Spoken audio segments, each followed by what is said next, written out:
Have you ever waited for something really big to happen, like a breakthrough moment, only to have it not show? That was exactly what happened to me. When my husband Brad and I moved to Bloomington, Illinois about 11 years ago, I had been a part-time potter for 8 years and a full-time potter for 3.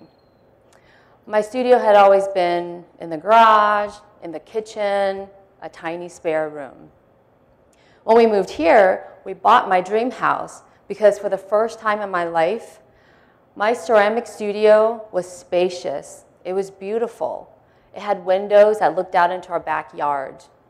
Every time I stepped into my studio, I couldn't believe it was all mine. Then, strange things started to happen. I found myself doing dishes, doing laundry, instead of working in my beautiful studio. Let's pause here for a moment and think through how crazy that is. I chose laundry over working in the studio. Eventually, I realized I was avoiding my studio because I was bored of my pots. When I committed to be a full-time potter, I worked really, really hard to create ceramic pieces that were well-liked by galleries and by customers. My pots were beautiful. They were intricate, and people were always wowed by all the work that I put into each piece. I had big dreams. I wanted a beautiful ceramic studio, which I now had, and I wanted to be well-known and well-respected in the ceramics field. I contacted all the right galleries to see if they were interested in my work, and many of them were. I applied to all the big ceramic shows in the country, and my hard work was paying off because I was slowly building a name for myself. Yet, there I was, washing dishes in my kitchen instead of working in the studio. At this point, I knew that something had to change. I had to either force myself to keep making these beautiful pots that bored me to do chores, or I had to make drastic changes. Right around this time, I discovered the possibility of going to graduate school at Illinois State University. After weighing all my options, I decided to go for it. I applied to the MFA, or Master's of Fine Arts program at ISU, and was accepted. For art, getting your MFA is equivalent to earning a PhD. I halted my ceramics career right when it was on an upswing, and at the tender age of 34, I found myself a student once again. The year I started grad school was a momentous one. Not only had I upended my life and my career in order to reclaim my love and enthusiasm for clay, Brad and I also decided it was time to start a family. About a quarter of the way into my first year as a grad student, I discovered I was pregnant.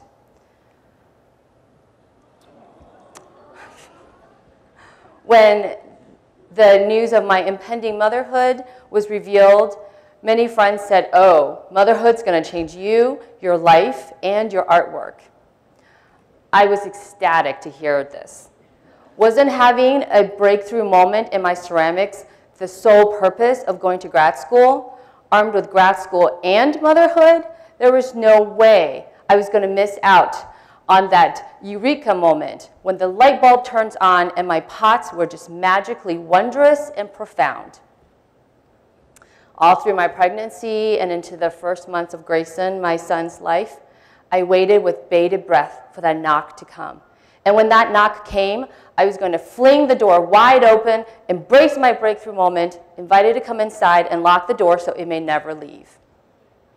So I waited, and waited, and waited. And you know what? That knock, it never came. I mean, sure, my work had changed, as you would expect when one go to grad school, but there was never this shining and glorious moment where I was suddenly inspired to make the most brilliant pots of my entire life. And while I liked the pots that I made, there was always this vague and unsatisfied feeling that something was missing. Like my pots, they didn't glow from the aftermath of a visit, from the inspiration. Motherhood indeed had changed me and my life. My deep and complete love for Grayson was one that I could have never imagined. My life was and never will be the same after this little person entered into our lives. Yet my work did not reflect those changes. And perhaps more importantly, I wasn't inspired to make pots about those changes. There was a gap, a detachment between my work and motherhood. I wanted to close that gap, but I had no idea how to do it.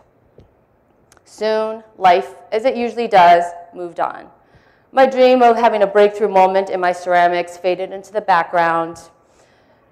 I graduated, and juggling life as a working mom and as a working artist soon took over. The work I made before grad school and right after grad school would be considered non-representational or abstract. This meant that I used geometric shapes, colors, and lines. I never ever used representational images or pictures of objects and things you would recognize. I always believed that artwork I should not tell people what to think about my artwork. Like, viewers should be able to look at my pots and figure it out for themselves. So if I were to put a squirrel holding an acorn on my pots, that was too cheap and easy. Artwork should have an air of mystery, and deciphering that mystery should take some hard work.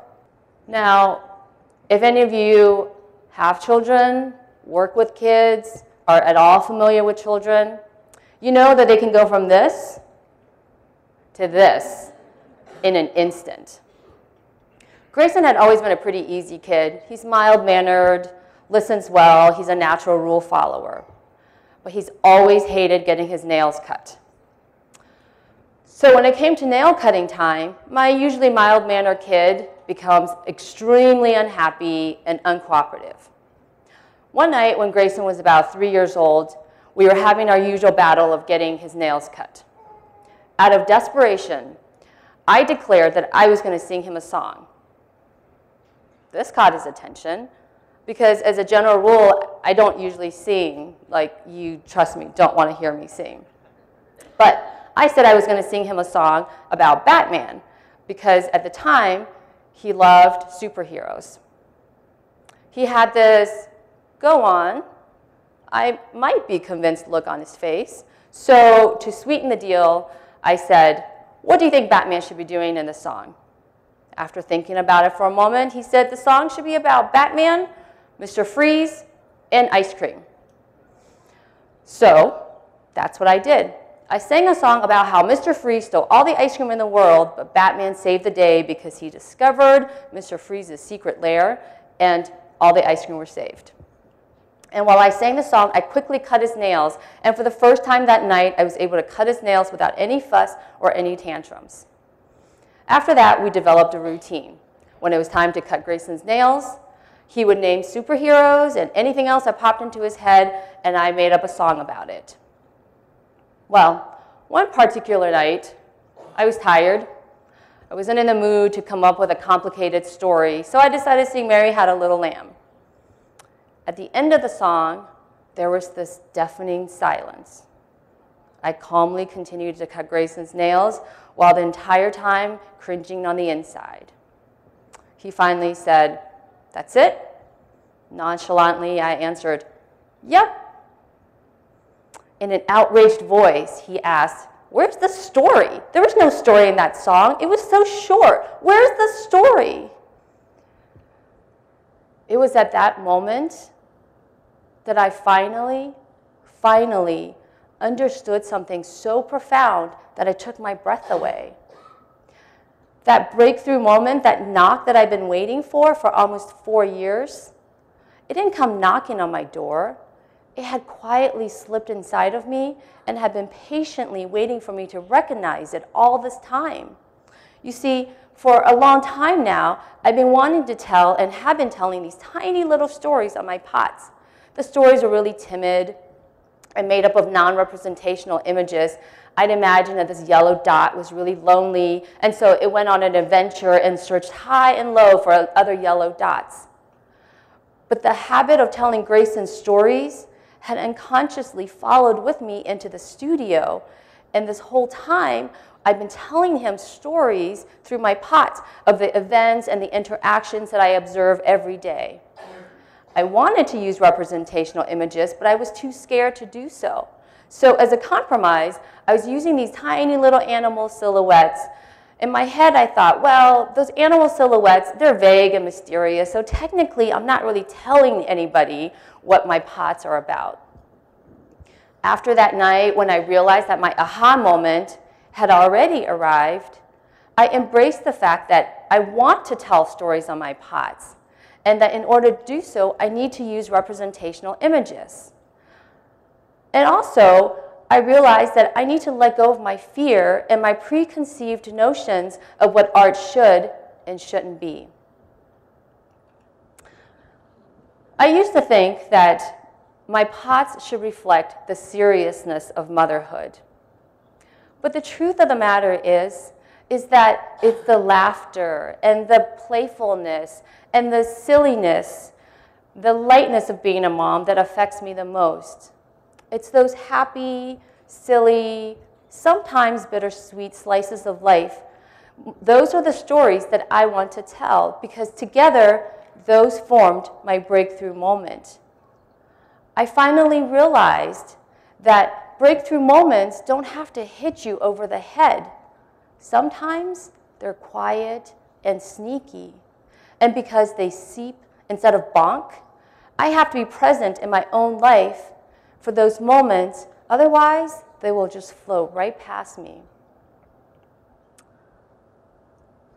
I love the pots that I'm making now because they shine true to me, all the big and small moments of my life as well. I understand now that I can't dictate or control when my breakthrough moments will come. The only thing that I can do is to be present in my life and to be on the lookout for them. And when they do come, I'm going to embrace them and accept them for exactly what it is. Thank you.